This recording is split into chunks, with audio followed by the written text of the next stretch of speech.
Okay बेटा, तो जब भी हम बात करते हैं ओजोनोलाइसिस की, तो यहाँ पर क्या होता है, आप ओजोन की रिएक्शन करवाते हैं, जिसको हम रिप्रेजेंट करते हैं O3 से। रिएक्शन करवाते हैं आप किसी भी एल्कीन या फिर एल्काइन से, तो आपका प्रोडक्ट बन के तैयार होता है। ठीक, इसमें फर्स्ट स्टेप में आप रिएक्शन करवाएंगे ओजोन से, और इसके बाद एक सेकंड स्टेप होता है जिसको बोलते हैं ब्रेकिंग ऑफ द बॉन्ड, जिसमें जो ओजोन के बॉन्ड फॉर्म होते हैं वो बॉन्ड ब्रेक होते हैं, जिसमें लेते हैं Zn और H2O। सम टाइम यहाँ पर क्या होता है कि Zn लिया जाता है और साथ में लेते हैं H2O2। ठीक, तो ये डिपेंड करता है, लेकिन नॉर्मली तुम्हारे सिलेबस में यहीं तक से क्वेश्चन है। ठीक, अब हम एक इक्वेशन देखते हैं। लेट्स से तुमने यहाँ पे एक छोटा सा कंपाउंड ले रखा है, जैसे कि आपने ले रखा है CH2 डबल बॉन्ड CH2। ठीक, इसका नाम होता है बेटे एथीन। और अगर हम इथीन की रिएक्शन करवाते हैं ओजोन के साथ, तो फर्स्ट स्टेप मैं ओजोन से रिएक्शन करवाऊंगा।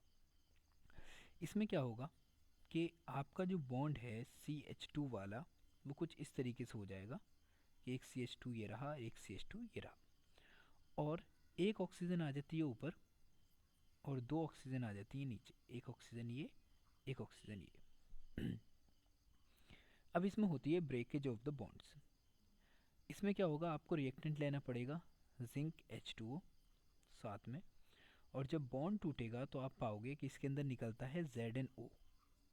ठीक, और बॉन्ड टूटने के अंदर जो आपको बेसिक चीज़ें नज़र आती हैं वो कुछ ऐसी होती हैं कि आपका ये सा वाला बॉन्ड टूटा, सपोज करो इस तरफ, ये बॉन्ड टूटेगा इस तरफ, और ये बॉन्ड टूटेगा इस तरफ, और ये बॉन्ड टूट जाएगा इसकी तरफ। ऑलराइट, इस तरीके से क्या होता है, यहाँ पे फॉर्मेशन होता है आपके कंपाउंड का। ठीक, अब इसमें हमारे पास दो प्रोडक्ट बन के आते हैं। जैसे फॉर एग्जांपल, अगर मैं सिर्फ और सिर्फ इसकी बात करूँ, सिर्फ और सिर्फ इसकी बात करता हूँ, तो ये ऑक्सीजन आ रही है इसके साथ। अगर हम इसकी बात करें तो ये सी वाली ऑक्सीजन आ गई इसके साथ, और ये वाली जो ऑक्सीजन है ये चली जाएगी जिंक के साथ। और हमारे पास जो प्रोडक्ट बन के आएगा वो बन के आएगा बेटे, यहाँ पर बनेगा आपका CH2 और साथ में ऑक्सीजन। सिमिलरली दूसरा बन रहा है वो भी CH2 साथ में ऑक्सीजन। इसको हम लिखते हैं कुछ इस तरीके से CHHO, और यही कहलाता है आपका फॉर्मल्डिहाइड। ये आपका फॉर्मल्डिहाइड। तो हमारे पास दोनों ही प्रोडक्ट एक जैसे बने, तो हम इसको लिख सकते हैं इंस्टेड ऑफ दिस, हम लिख सकते हैं इसके पास 2CHO। अब एक दूसरा क्वेश्चन लेते हैं। यहाँ पर क्या होने वाला है कि लेट्स से कि आपने इस बार क्या किया है, आपने लिया है CH3 CH double bond CH2। फिर से आप कराते हो ओजोनोलाइसिस, आप पाओगे कि यहाँ पर रिएक्शन होगी जैसे अभी सिमिलर हुई थी, यानी कि आपका CH3 यहाँ आ गया, C ये है, H ये आ गया, ये डबल बॉन्ड टूटा और यहाँ पर O, और यहाँ पर आ जाएगा CH2, और ये आ जाएगा आपका एक O, और ये आ जाएगा दूसरा O। सिंपल। फिर दोबारा से आप बॉन्ड का ब्रेकेज करवाएंगे, तो यहाँ पर क्या होता है कि ये सा वाला बॉन्ड टूट गया इस तरफ। ठीक, ये सा वाला बॉन्ड टूट जाएगा इस तरफ, और ये सा वाला जो बॉन्ड है ये टूट जाएगा इस तरफ। और हम पाएंगे कि हमारे पास प्रोडक्ट कौन कौन से बन के आ रहे हैं। तो एक तो बन के आया है मेरे पास CH3, फिर इसके साथ आ जाएगा CHO, फिर आ जाएगा यहाँ पर ये जो साइड है पूरी की पूरी, ये आ जाएगी मेरे पास, अगर मैं वैसे ही लिखूँ तो CHO। ठीक, और हमने लिया था इसको, ए से वाला जो ऑक्सीजन हमारा बचा है इस साइड का, वो पहुंच जाएगा हमारे पास ZnO की फॉर्म में निकल जाएगा, और लिया है हमने ZnH2O के प्रेजेंस में। तो एक तो मेरे पास बन गया यहाँ पर एसिटल्डिहाइड, और साथ में बचा है दूसरा वाला जिसको हम बोल रहे हैं फॉर्मल्डिहाइड।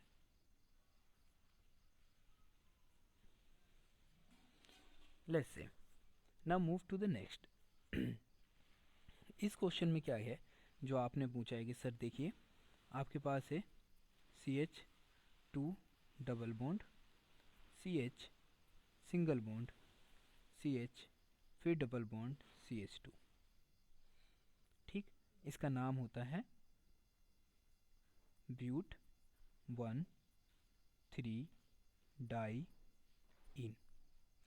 काउंटिंग करें तो 1 2 3 4, ब्यूट 1,3 डाई इन। अब डाई इन का अगर हम ओजोनोलाइसिस कराते हैं, ठीक, और हमने यहाँ पे 2 मोल ले रखे हैं इसके, तब ओजोनोलाइसिस करवाएंगे, तब हमारे पास क्या होगा, हमारे पास जो प्रोडक्ट आता है वो कुछ ये आएगा,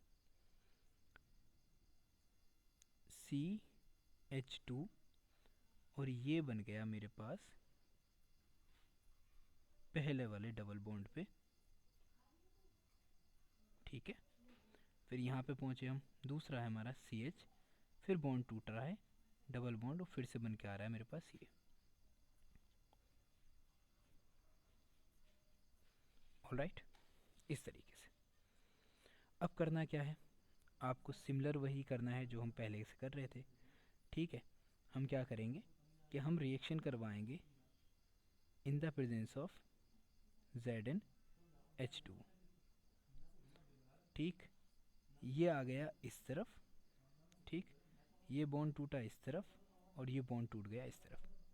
ऐसी सिमिलरली क्या होता है कि यहाँ पर भी ये बॉन्ड टूटता है इस तरफ, ये बॉन्ड टूटता है इस तरफ, और ये सारा बॉन्ड टूट जाएगा आपका। जैसे ये टूटेगा इस तरफ तो ये बॉन्ड खुद ही इधर चला जाएगा, ठीक, और हमारे पास टोटल प्रोडक्ट का फॉर्मेशन हो जाएगा। यहाँ पे ये बात याद रखना, ये बॉन्ड इस तरफ टूट रहा है बेटे, ठीक है।